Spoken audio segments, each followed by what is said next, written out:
E agora, vamos à prova. Quem quer começar? Pode ser eu, é.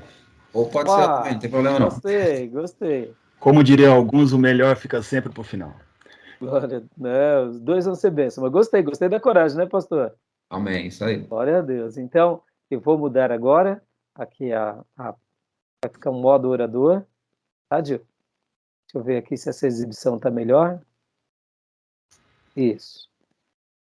E agora, querido irmão Gil, você está com a palavra, que o Senhor possa te usar e que você possa transmitir tudo aquilo que Deus colocou no seu coração. Tá bom, meu irmão? Amém. Graça e paz, queridos irmãos.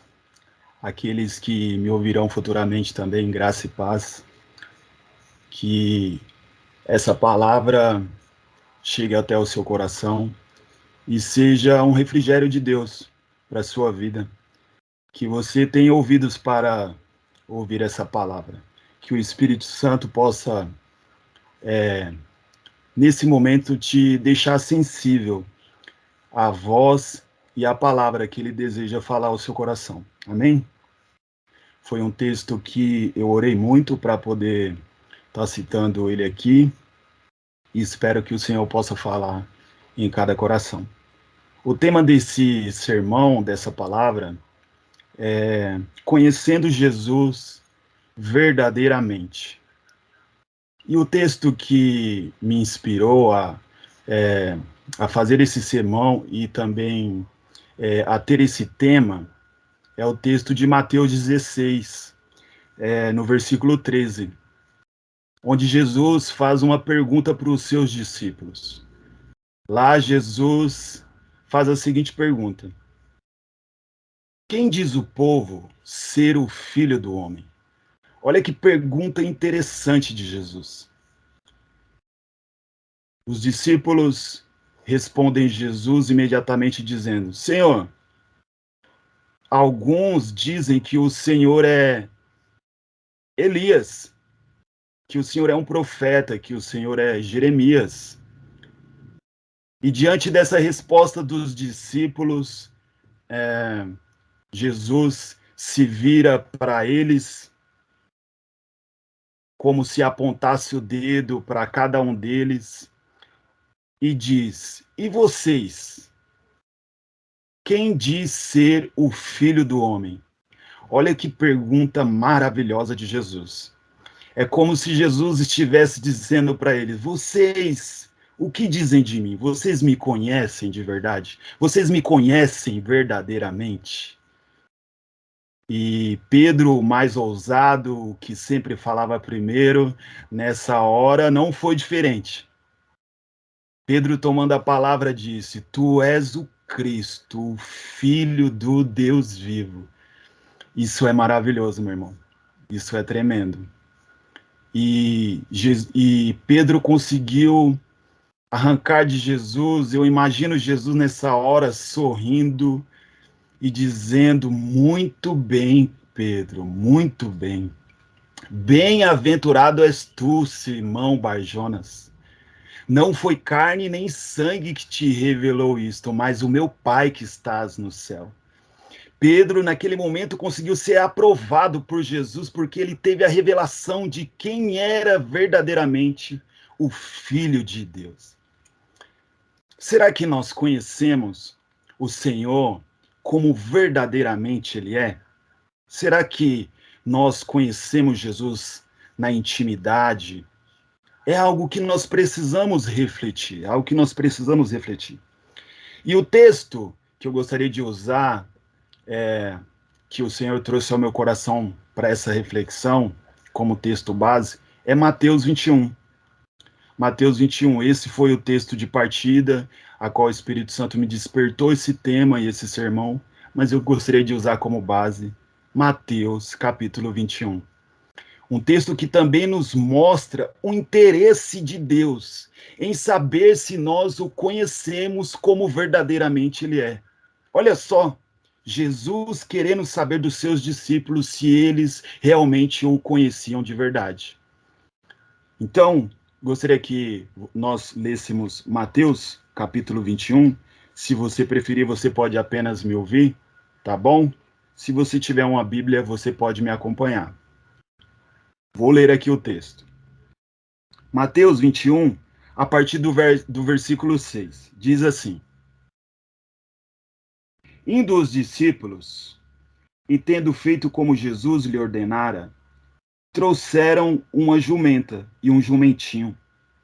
Então puseram em cima deles suas vestes, e sobre elas montou Jesus.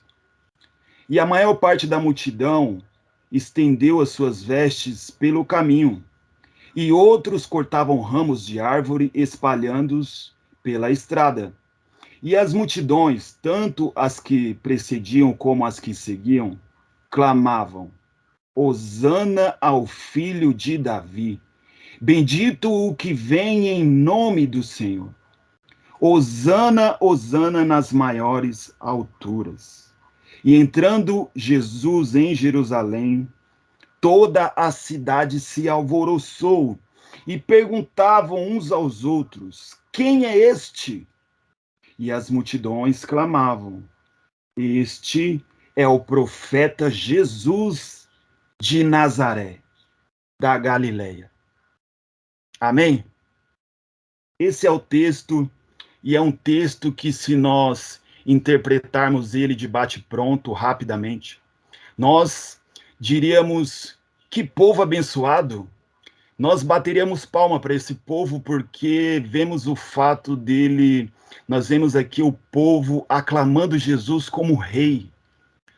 Mas, ao fazermos uma hermenêutica e uma investigação mais aprofundada sobre o texto, nós chegaremos à conclusão que esse povo está equivocado, está errado, a respeito não somente de quem Jesus é, mas a respeito do propósito de Jesus na vida do homem.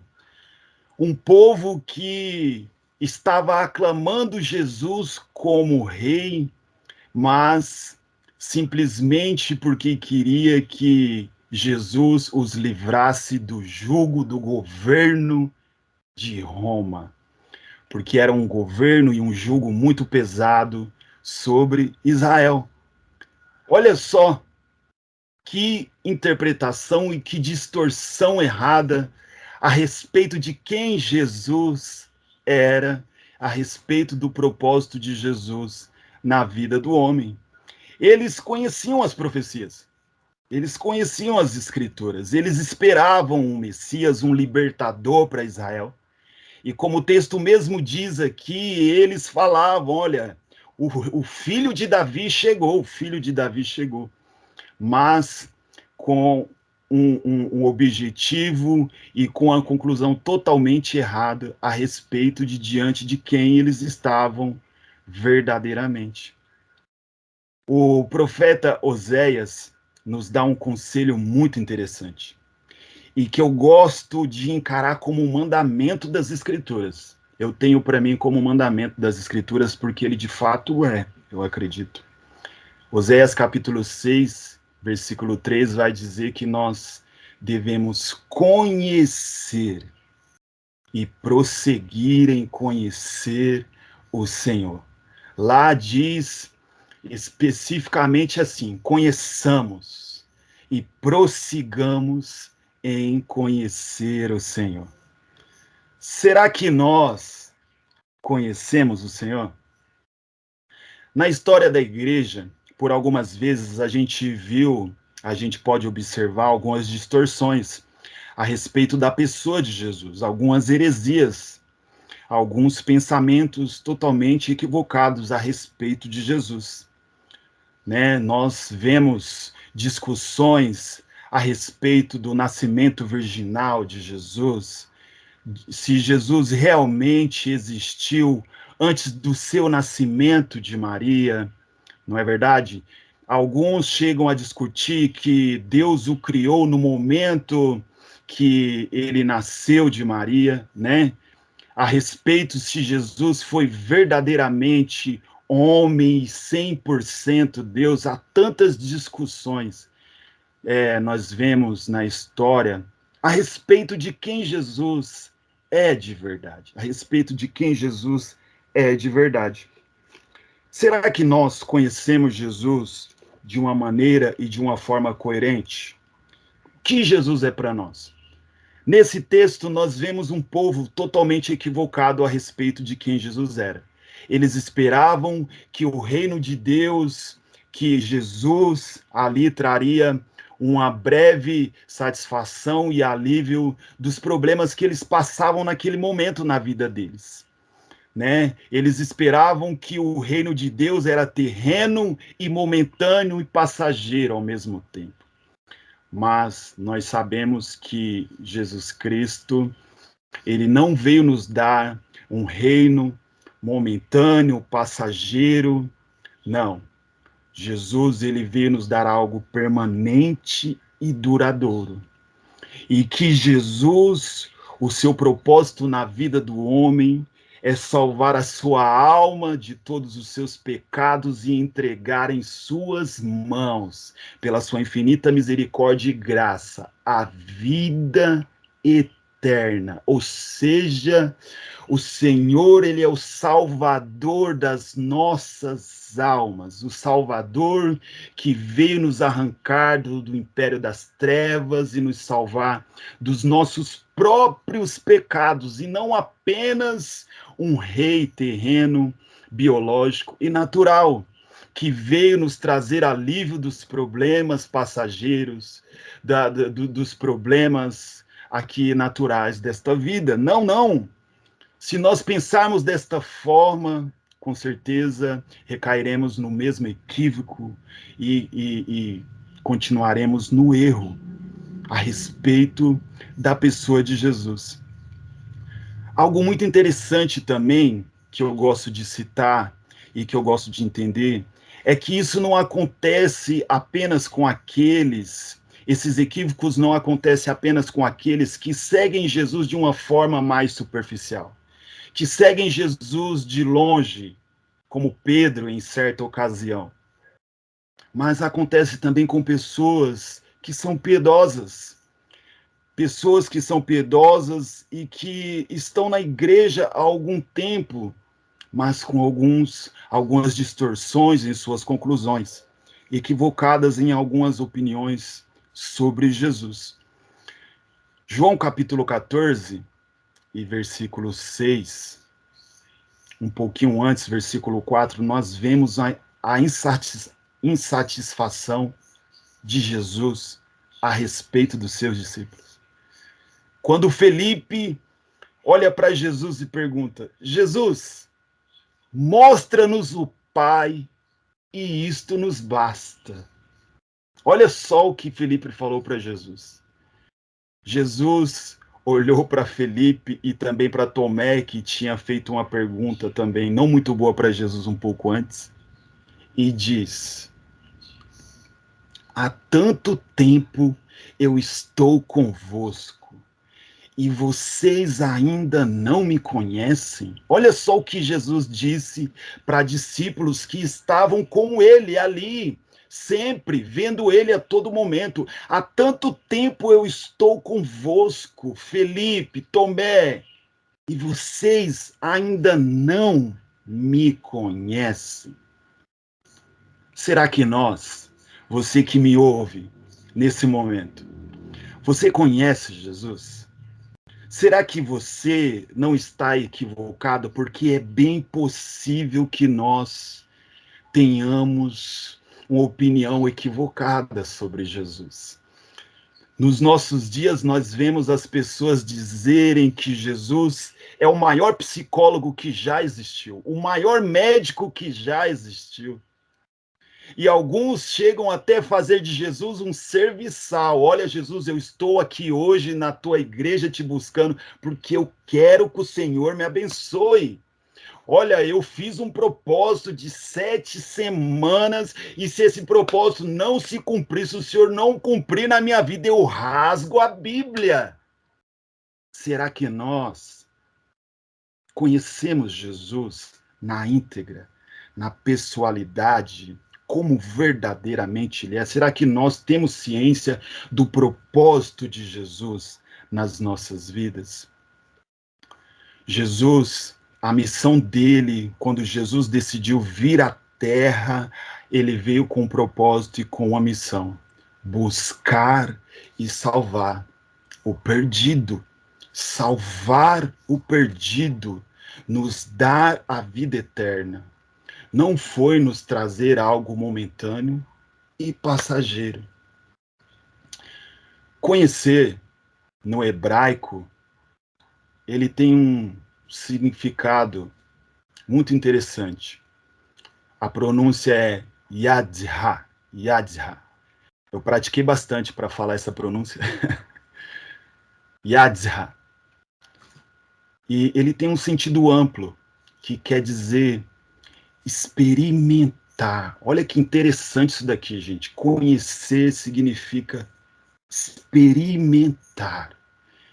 É como se colocássemos na nossa boca e o nosso paladar começasse a distinguir cada detalhe, cada minúcia do sabor e do gosto. Olha que definição interessante sobre conhecer. Pois eu quero dizer a você que é dessa forma que nós devemos conhecer Jesus. E um dos pontos que eu gostaria de perguntar para você, que gostaria de deixar claro aqui para você, é: você quer conhecer o Senhor Jesus? É o primeiro ponto para que nós venhamos conhecê-lo de uma forma verdadeira e íntima e coerente. Você quer conhecer o Senhor verdadeiramente? Porque o primeiro ponto é querer. É preciso que nós queiramos conhecer o Senhor. É preciso que haja uma disposição da nossa parte. E a partir desse ponto, o segundo seria buscá-lo. É preciso que haja um desprendimento, é preciso que haja uma aplicação da nossa parte, uma dedicação da nossa parte, para que nós venhamos conhecê-lo de uma forma verdadeira. E o terceiro ponto é: aonde isso acontece? Como isso acontece nas nossas vidas? É quando nós nos debruçamos em meditação da sua palavra, em uma vida de oração, em uma dedicação na vida de oração, é que acontece a revelação de quem verdadeiramente Ele é em nossas vidas. É preciso que nós venhamos renunciar a algumas coisas. É preciso que você queira, é preciso que você busque, e diante disso haverá em você algumas renúncias. Você vai ter que abrir mão de algumas coisas para que isso realmente aconteça em sua vida, meu irmão e minha irmã que me ouve nesta hora. Será que nós conhecemos verdadeiramente o Senhor? Será que nós nos encaixamos em uma dessas distorções e equívocos que eu acabei de citar para você? Se você se encontra em um desses quadros, dessas ilustrações que eu acabei de dizer para você, é preciso que você venha buscar o Senhor. É preciso que você venha se entregar para o Senhor. Algo que é muito tremendo e que eu gosto também de tirar como lição para a minha vida é aquilo que Jesus disse em Mateus capítulo 7. Ele disse para algumas pessoas que teoricamente tinham uma religião. Essas pessoas disseram para Jesus: nós profetizamos em teu nome, Jesus. Nós expulsamos os demônios em teu nome, Jesus. Nós fizemos milagres no teu nome. E eles ouviram de Jesus. Isso acontecerá naquele dia, no dia do juízo, onde todos estaremos diante de Jesus. Ele disse para essas pessoas: eu nunca vos conheci.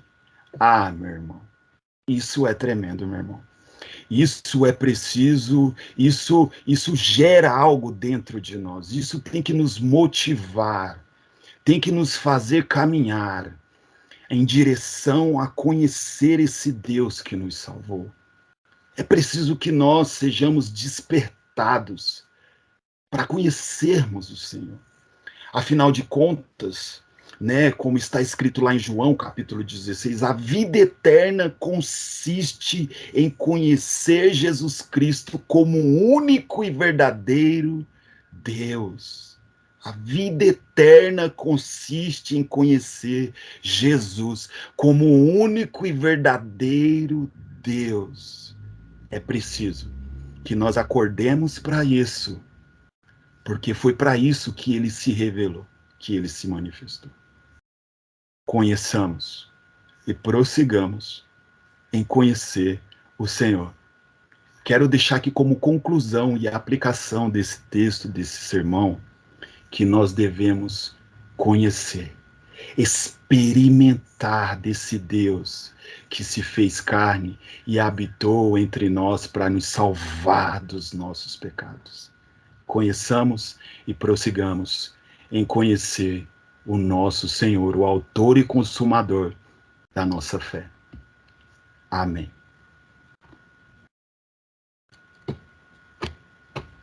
Amém. Amém. Parabéns, meu irmão. Glória a Deus. Muito boa a palavra, viu? Deus seja louvado.